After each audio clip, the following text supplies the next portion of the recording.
I realized that most people in Europe are surviving. We are just surviving. Izongori kuti tungosurvive hedu padzimba dzine magetsi netransport efficient, but it's just a lot of surviving. Like the percentage yevanhu vanouya muEurope, most majority of maZimbabweans anouya abroad, they don't do as well as they would like to. This is the uncomfortable truth. Wakawanda is just working these minimum wage jobs forever and ever, and they don't progress. And the reason is because indado zondapedza chikoro baba kuti okay, kufanira kudzidzwa Excel, kufanira kudzidzwa SQL, ma technical skills, ma Power BI. And now zvandaifana ndakaita ndiri kuchikoro ndo zvandakuita izvezvo wakutozvidzidzisa. Ini ndandiri manager kuZimbabwe, ndauya muEurope ndakunzi enda kuwarehouse, ndakungonoshanda nevamwe mastudents asina namadegree, tangofanana, same salary, same chii. And iyo nyaya haiwanzotaurwa mbere kuti sei vanhu vanongoinyarara kunge, but ukazotanga kutaura nevanhu paunozoona kuti what, ndiri kuya muEurope handi, but ndiri kuda kurarama Zimbabwe ndiri muEurope. Ipapo manje, and ipapo you get Zimbabwean results manje and ipapo you know, I always tell people, as long as you have that green passport, it's not easy. It's not. Kuenda kuna imwe nyika. It's not. Vanhu vakaenda kwaya kuPoland chiti nursing, ndokubva naenda kuUK. Uri kuona izvezvi zvakuri kuita manje. Yeah. We always have that thinking yekuti it's better somewhere else. Izvezvi munhu ari mu any European country yaarika. Paanga ari kuZimbabwe achifunga kuenda kunyika ikoko, aitofunga kuti once ndaikoko zvese zvaright. Utaura nini ipapo? And then wane kana 3 years uri mu European country iyoyo, zvinhu hazvisi kubalansa, ufunga kuti but maybe UK ndo iri better. But once watozongoenda kuUK ikako, unongoona kuti there's nothing that you are doing here kuti unyazojustify kunokuwa kusiraita. Vanhu vari kuzima asati vauya kunoku pavanoona mastatus edu isiso, there's an element of financial illusion iripo, because kana ndikatenga foni ndichiposta pamira muchangoona iPhone 17, but handisi kuposta chikwereti, handisi kuposta rent dzandiri kubhadhara. Yeah, that is very true. So iyo paunozoya kunoku unongochifunga kuti zvinhu zvaita manje, but ndakazofunga rimwe goni ndikati iwe minimum wage job iyi yandiri kushanda ndikati ndoda kuroora panapa ndapadzwa. How long do I need kuti ndisave mari yekuroora 3,000 5,000 yekuvaka kumwe? Ndopa ndakazoona kuti do ndikati no bamunini panapa. You need to wake up. Hello guys, welcome back to the channel. And nhasi manje pane kanyaya kari serious katoda kuti mbonyatsodecide.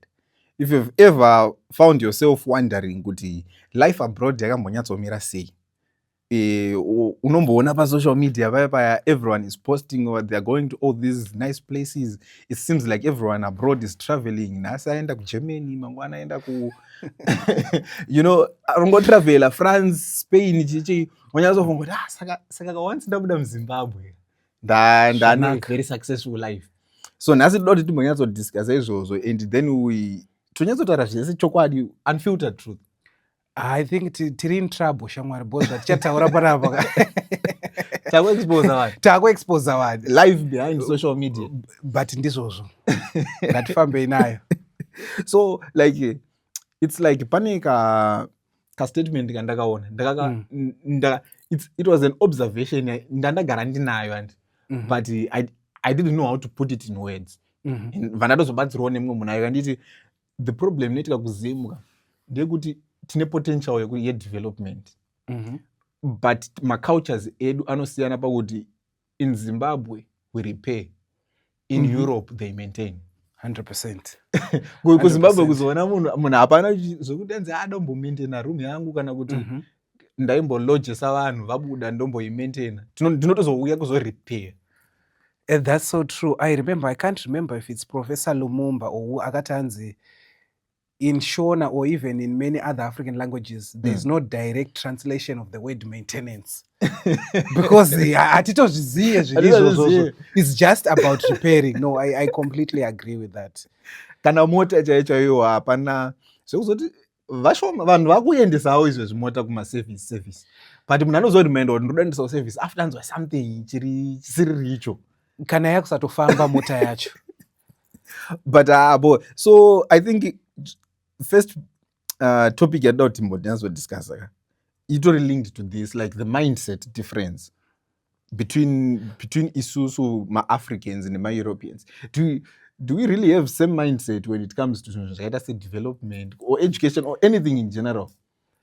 Mindset yatinoita towards zvinhu so.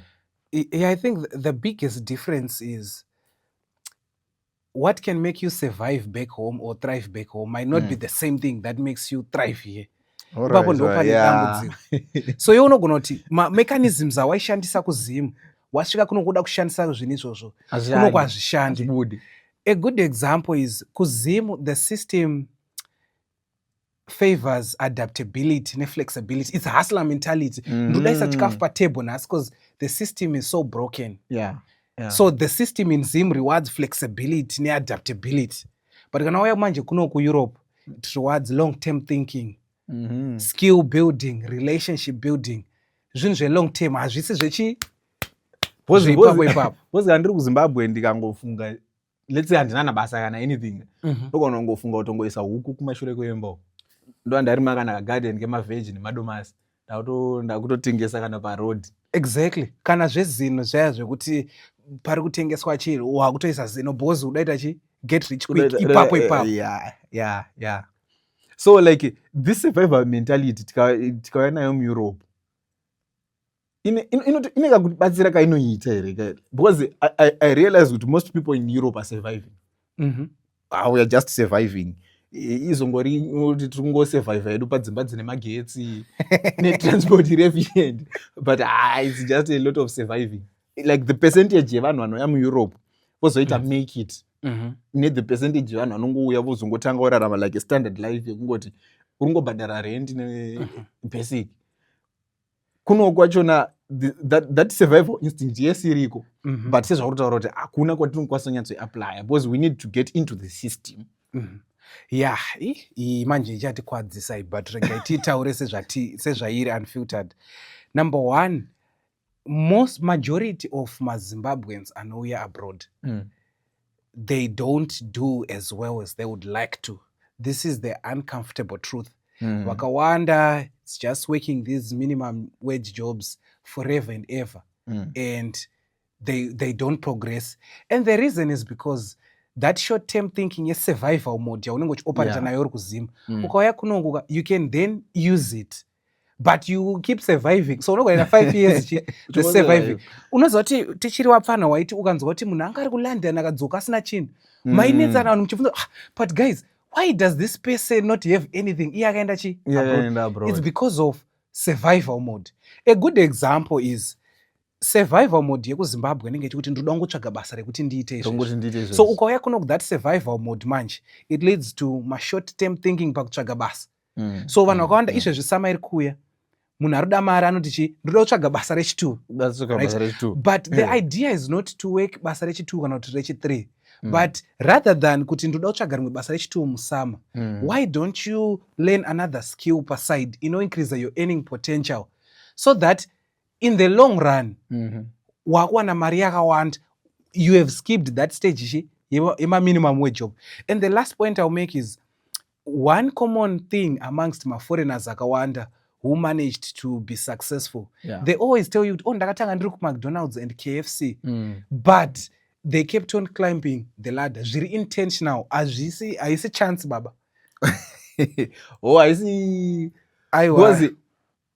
Unongochizvitarisisa uchiti munhu ari kuti inini ndiri kuda kuzoita this big career iri apa ndinoda richa malevels aya, but there's no intention behind, like handina zvandiri kuita today zvekuti ndikada kuzvitarisisa ndoti this thing ndochichandisvitsa uku, ndiri kungorarama like in the present. Exactly. For now. And once ndaita basa iroro, how can I then transition? Let's say ndiri kushanda kuMcDonald's. McDonald's unogona kungoshanda ma 12 hours every day.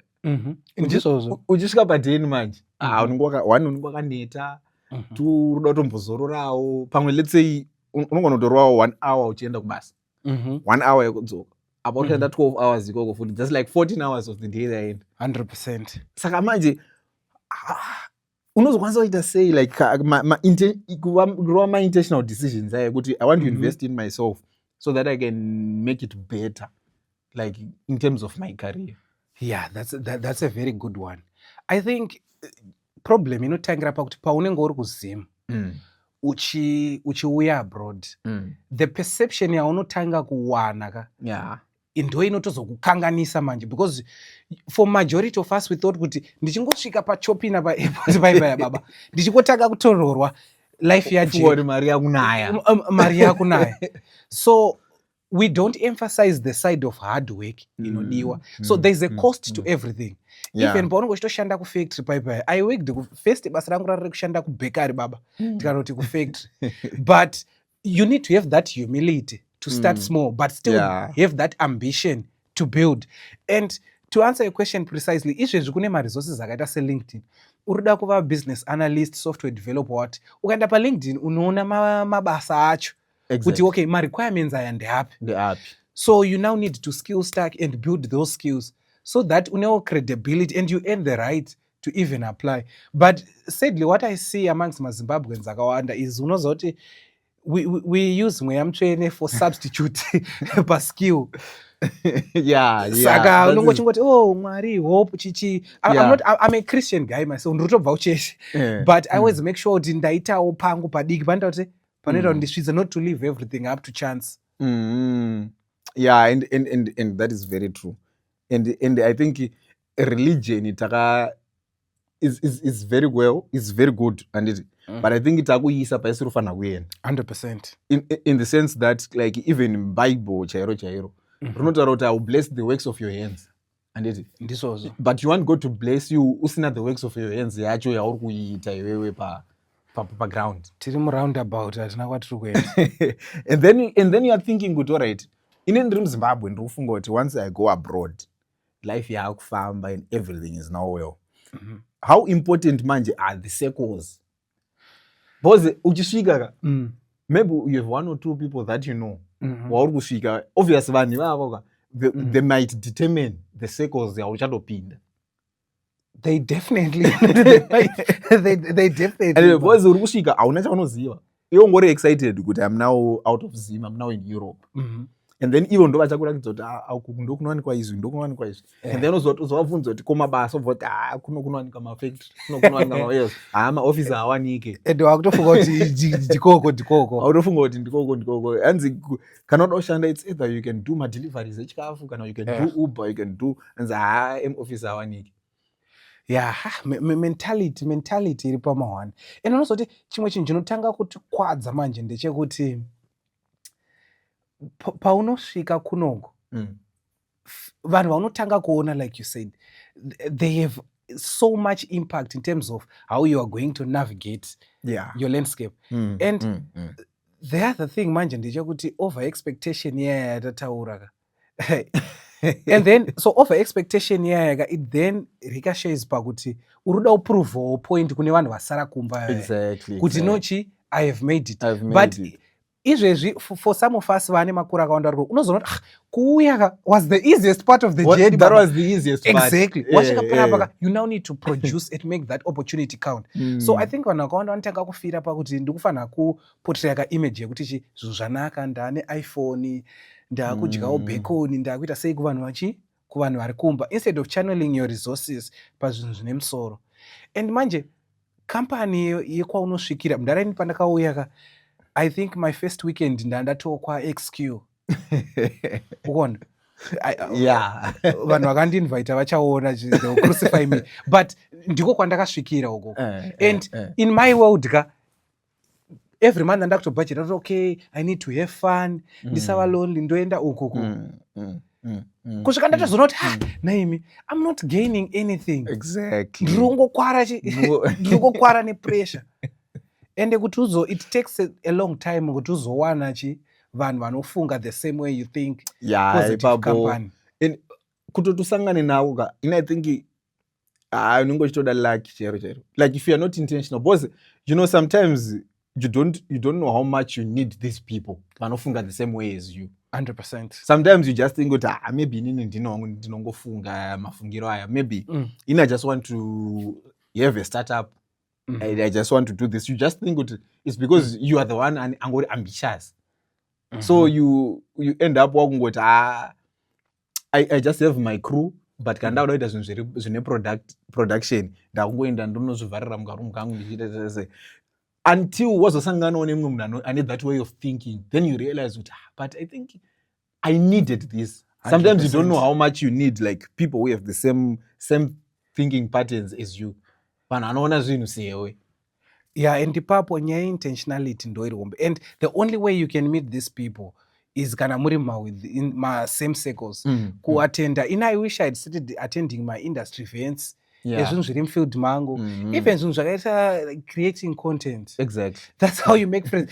Ameno kuti vanhu vangani vandakasangana navo just on TikTok, including you. Kuti unongochiona vanhu vachipost, then you say, okay, maybe we can do something with this person. Patinokwara manje isi ndepekuti unongoda zvawataura kuzvisa mukaroom kako iwewe kuti okay ini ndongova productive ndiri panapa. But if you are not visible, it's very hard for you to get any result. And I think it's also because zvafana nezvawataura nyaya yecontent creation anditi. Inini I used to ndichiri kutanga kana kucreata paTikTok or YouTube or anyway.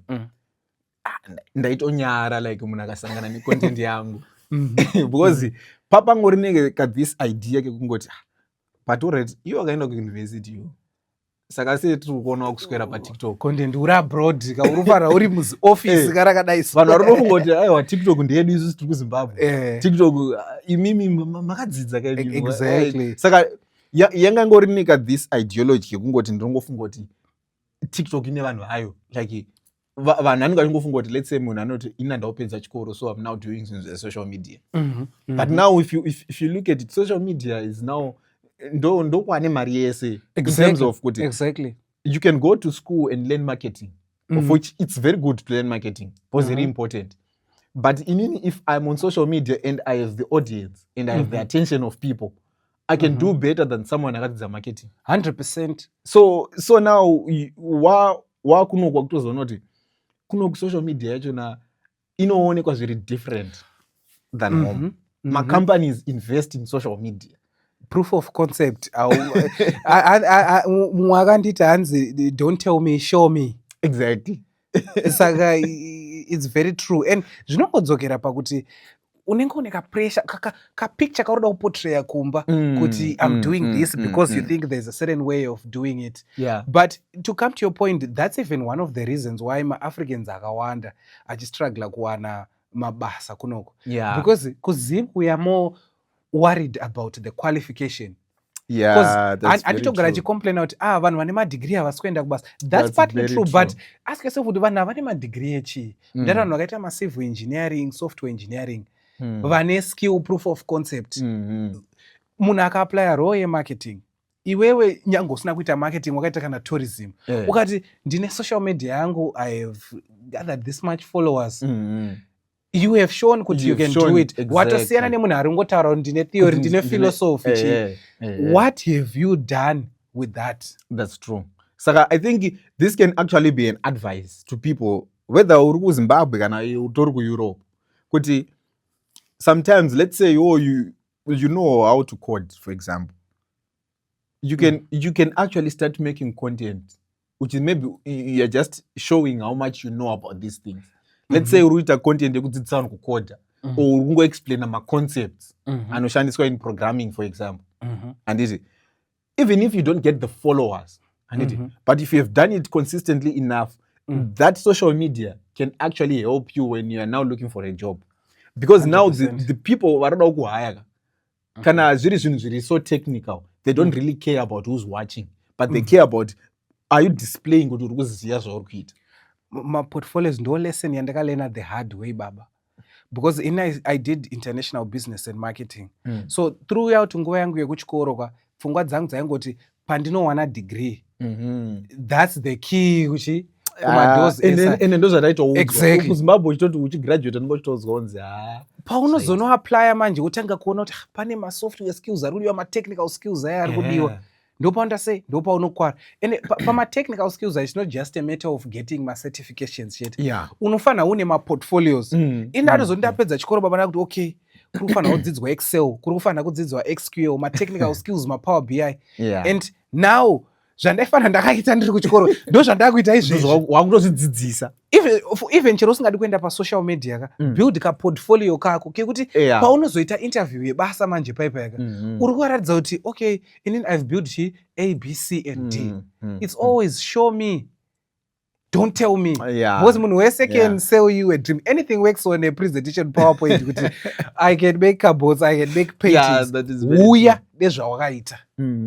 Otherwise hapana kwatiri kuenda. Yeah, because I think ndo zvimwe zvinhu zvinoti tadzisa kuwana progress, especially when you then come to Europe. And because inini when I came ndandagara ndine degree now.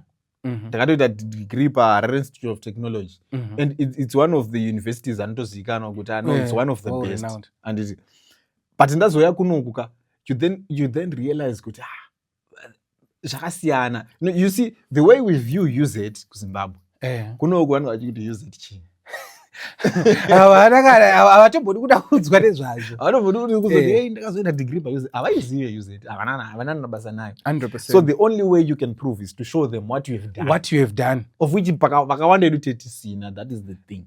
And vanhu vakawanda vanouya like you vanouya vachita masters kana usiri muma qualifications akaita seaccounting zvokuti une aka yekuti iri well renowned global wide, so ukati une aka certification they know kuti okay you can start auditing tomorrow. Exactly. Then you are in very big trouble. Bachelors rako ana philosophy tourism haritomboshande.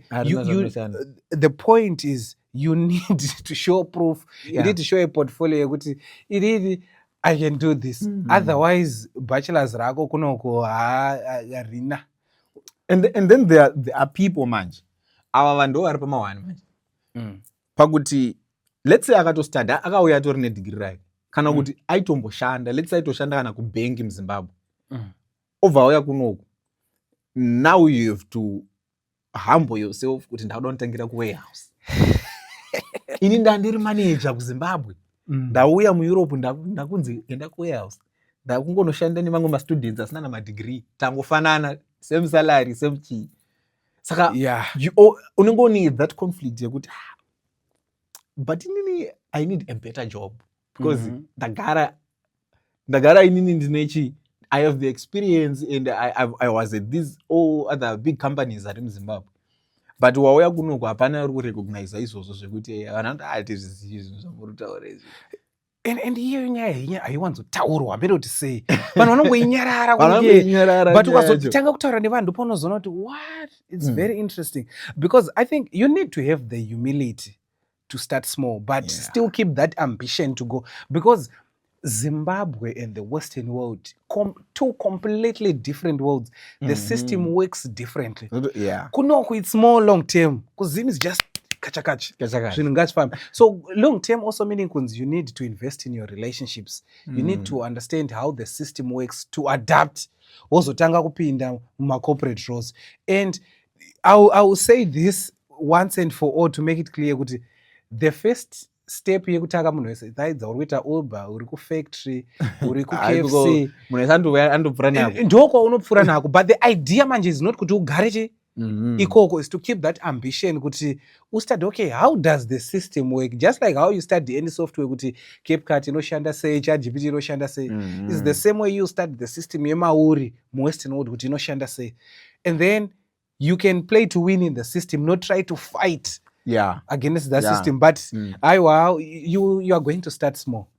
That is very good, that is very true, because inini I still remember even pandakauya inini ndaningori nema-ambitions because tagara tine this perception of Europe yatinayo wabata mana. So when I even came here manje, one thing that I regret is I asked people tikati but Polish is the language inotaurwa, and found it don't even worry about the language because you will be fine. Ndandikachikudzo ndane 5 years ndiri munomu, I don't even speak Polish, I don't even speak the national language iri imomo, but after ndazogara pandazoona no, that was a very wrong decision.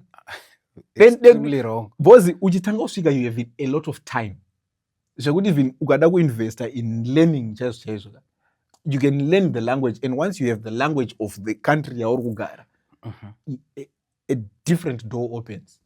Inini two of my biggest regrets number one is not learning Polish pandakasvika. Two is not learning my skills mfield my technical skills and just solely relying on degree, because language is a very, very, very, very big factor. And besides, even for my career opportunities, but part of the reasons why you are coming to abroad, not exposure and networking. And part of exposure is you also need to be exposed to the Polish people and understand their way of doing things. True. And the only way you can integrate in that society is when you act like you are one of them, or at least have an appreciation of their language, culture, and values, so that they accept you. Manje susu tikauya ndiri kuya muEurope handi, but ndiri kuda kurarama Zimbabwe ndiri muEurope. Ipapo manje. And ipapo you get Zimbabwean results manje. And ipapo I don't know if people are aware, but kune two separate worlds. There's like Poland. Yeah. There's my blacks are experience the Polish way of life and understanding that side of Europe. Yeah. Then because degree but they have nothing Polish about them in terms of understanding and just integrating with the society. They have no Polish friends. There's nothing wrong about having my Zimbabwean friends, but also leave that room of having friends from even my Polish, because imagine kuti iwo kana uri mforeigner akaenda kuZimbabwe nasi kana achida kutenga hembe mdara unlikely kuenda kuEdgars kana kujet budi aditi same applies yo kana kuda kutenga hembe uri likely kuenda kuEdgars kuda kana kujet, but kana une shamwari yemuZimbabwe kuti baba pamukoti yokupa kabhara pamaflea market pabhero remuna chinhoi quality. Yeah, that's true. And you can only get to know that kana waintegrate society yao. That is very true, because I was shocked kutoti indasingatoziye kuti there are these places like for donations, and there are applications. I don't know if you know about it. Ndakatorezoziwo recently kuti mashops anotengesa chikafu aya akaita sana Bidronga Ocean ane special applications awo avanawo ekutoti chikafu kana chapadhuze neoda kuexpire, let's say kana chasara nema 5 days 10 days chimwe chine chakutengeswa at a very cheap price kana chine chakupiwa mahara. But these are things you never really know. So patoni vamwe vanhu yekuti they don't really buy magrocery, vanongotanga kungonotora vachingocollecta kumashops chikafu chapadhuze neoda kuexpire nekusatoziva kwekutotenga futi in the first place. Exactly. Or even taking advantage of my discounts. I think ignorant is a very strong word to use, but I would almost use it now and say a lot of what we do is ignorance, because you just think you can keep getting away with it, especially panye language.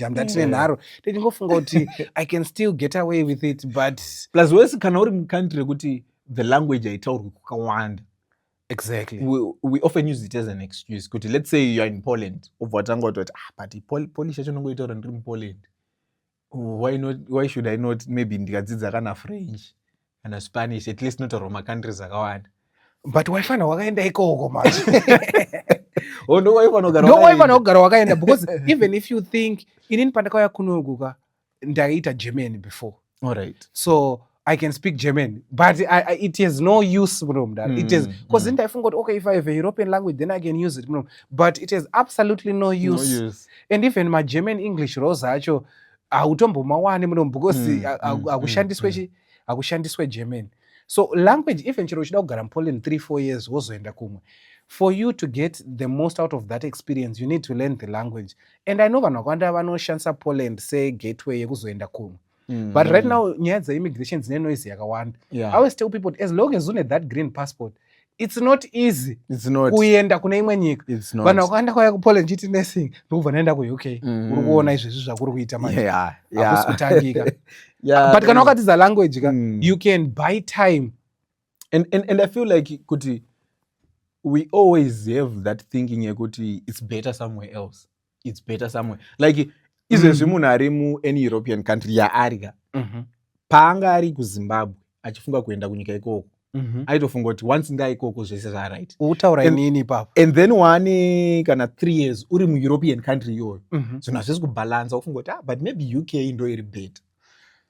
but once watozongoenda kuuk ikako unongoona kuti there's nothing that youare doing here kuti unyazojustify kuti kunokuwa kusiright ukazoda unyazozvitarisisa. Aiwa ndizvozvo, and I think to touch on that point, ma-Africans in general, we don't like taking responsibility because iwewe kuti ubvume kuti okay Poland inoshanda but asiwana ma-results, it requires you kuti unyatsisamira pamberi kuti okay I'm not doing enough, ndiri kufanira there's something I should do. Even if Poland is not enough, but at least you should get somewhere zoti paunozoenda kune imwe nyika ka you are still going to do something out. I know even kumba vanhu vanocomplain on hakuna mabasa, that's very true, but if you pay attention to it, vanhu vaita something kuZimbabwe, ngaone something going on for them, and then they leave it where kuno, those are the same people who will succeed. Vanhu vasina chavaita kuZimbabwe any survival thing chavaita pavanouya kunoku ndo vanhu vanobva vangorarama musurvival mode because the bare minimum kunoku mabasa ekufactory hatinetsei kuwana. So unongorarama life yawangu uchiwana yekuti uri musurvival mode zvako but ungori nemagetsi nemvura 24/7 but 5 years panozongo expire maTRC visa zvanetsa kuZimbabwe une iPhone chete hauna kana chinhu. That is very true, and ndakatozorealize kuti vakawanda tiri kungotiza Zimbabwe kuti tive kuzongorarama a life iri worse than we lived in Zimbabwe. And because right now you're actually looking at it, maybe you have friends that you left back home and uri kungoti ukazotoda kudzokera ka mukada kumiswa pasaidi pamwe ndo wato kumashure pandongo uri muEurope. Saka zvinhu izvi I think these are conversations that we always need to have, and we always need to have a mirror in front of us zvokutaura kuti tinyazobudirana pachena, kuzvibudira pachena kuti izvi hazisi kushanda ngatitraye zvimwe yaende kuuya kunoku. It's a good opportunity, don't get me wrong, it stacks the odds on your side, but it's not a passport yekuti zvinhu zvabva zvatoita. I always say kuuya kunoku is just the tip of iceberg, it's just the first step, but making that opportunity count baba pane nyaya. So guys, ndofunga munyatso kuinzwawo nyaya iri panapa to all those who are in Zimbabwe who are thinking kuti maybe kana ndatongobuda muZimbabwe sezvaita. It's just the first step. And we are not saying you are going to suffer, but just like with everything else in life, there's a price you are going to pay. And you just need to be willing to work hard, to be reflective. And the most important thing is shamwari dzako. Because I would almost say your company it will either break or make you. Because it's very easy to get comfortable. Because kuno kumanje the other thing is apara munhu achakuti tafadzwa shamwari enda unoverenga enda unoita chakati momzi wakafona nongawadzoti apa vandiri kudiscussion zvatopera kuti okay mwari kuita. So tinoida hedu freedom iyi, but mufreedom imomoka maproducer results are very bad. I always joke and say kuti inini kana ndine mwana ka I think I will only let mwana wangu kuti auye abroad akuita masters than achiita undergrad because pare nyaya. And in terms of fun, I think vakutoda kugara vatombotrainwa vatiro radiki chaizvo, because this my mindset here yekutongofunga kuti I want to do something, because isusu taane ka mentality kekungosettle for what we have. If I find something, ndikaona basa rekuti ari mbadare enough, but riri kundipa something chekuti I can be comfortable pakuti ndobhadhara rent, ndotengawo magroceries ka nekutenga iPhone yacho pamwe ndaitenga nema-installments 100% uri pabata, but tani kamwe kakungosettle katinako. So exactly. And ipapo pama-finances ipapo I think vanhu vari kuZim vasati vauya kunoku pavanoona mastatus edu isiso there's an element of financial illusion iripo, because kana ndikatenga foni ka ndichiposta pamira muchangoona iPhone 17 but handisi kuposta chikwereti, handisi kuposta rent dzandiri kubhadhara. That is very true. So iyo paunozoya kunoku unongochifunga kuti zvinhu zvaita manje, but the bad thing manje chekuti minimum wejob yekunoku inokwanisa kuti utenge mota, inokwanisa kuti utenge iPhone. So that's now bad, because and I don't think it's even fault yedu one, but if you look at our society back home, it's so dysfunctional zvekuti zviri abnormal zviya we have normalized it. We now think, oh, it's okay kuti mvura inoita 3 days isiko inouya ka2 per week, it's okay kuti magetsi anouya manheru chete. So paunozosvika kuno kumanje kuti oh, ATM ndototorawo mari mu-ATM, mari inotopinda mubank account day before pandakanzi ndinobhadharwa. You begin to think kuti zvinhu zvatoita.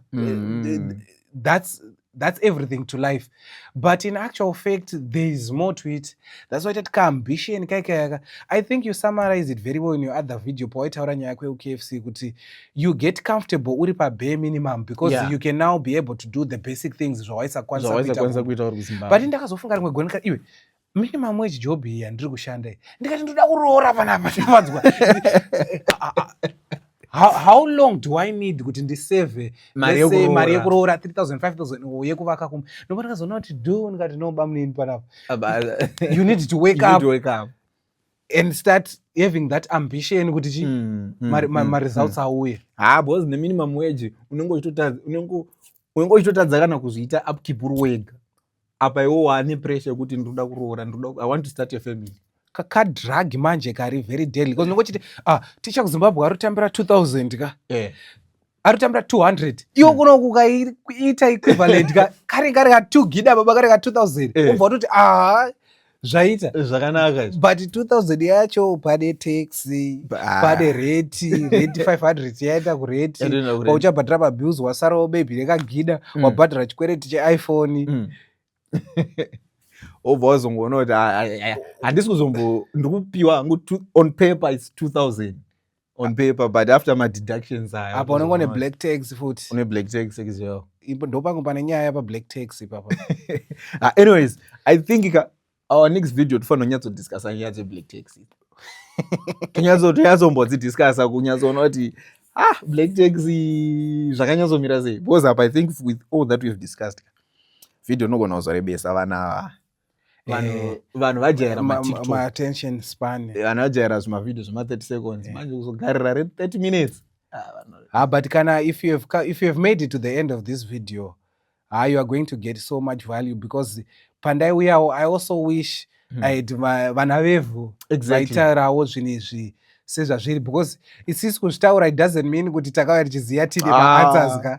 It took a lot of trial and error kuto zvinhu zvatakuziva izvi kaizvi pamwe tatozviziva after 2-3 years. Exactly. And zvinhu zvekuti if this is the information that you have uchitanga kusvika how you would have been anywhere else. Because ndakanzwa vanhu vachiti anzi if you go abroad you need at least 10 years to settle down. That njisha kuti kwana boy here zvamurota. But wotozoona kuti but 10 years dzinotokwana kausati wanyatsa 5 to 10 years no time frame yacho. And just a last point to conclude. Long term thinking the best. Paunoya kuno kukafunga 5 to 10 years dzako at least. Otherwise if time frame yako haikutendere kuti ubuild for at least 5-10 years, you are better off kugara hako kumba. Because trust me, there is nothing meaningful you can do kunoku within 2, 3, 4, 5 years. Paroposa noza munhu anenge achibvunza kuti wakutowana mari kucontent, ndoti iwe ndakatanga last year unoti ndite mari. It's a 5-year game because the system kunoku rewards long-term thinking. Yeah, that is very true. So guys, I think manyatsozvinzwirawo mega kuti you need to be thinking long term. Papa aisiya yekuti yatinoita muZimbabwe yekuti toda kutoti ndango inonzi hand to mouth. Exactly. Pane pachitoda long term thinking chaiyo. But iwo kana ukazozviona uri comfortable kungoti uri kungodawo bare minimum unoipiwa and you be comfortable with bare minimum. And at the same time, I know kunana chauya vachiti hey I made it within the first year. I made it. Yes, we are not saying that everyone has the same story, but we are looking at the numbers. And there's 10% of the people who don't exceptions don't make the rule. Exactly. But 90% of the people, a majority are going abroad. Vari kutongofamba in that same channel. Sasa tataura kuti unofanira kutopfura nekuuber kumafactory kumachichi zvezveka. Pane mumwe munhu kuti anenge akatobva nebasa kuZimbabwe uri kutongosvikira pabasa. Saka we are not even including that part because zvakatosiyana. Most of us isuzuka pamwe tatori nemabasa kuZimbabwe but the only way that was easy to get a visa was to come as a student.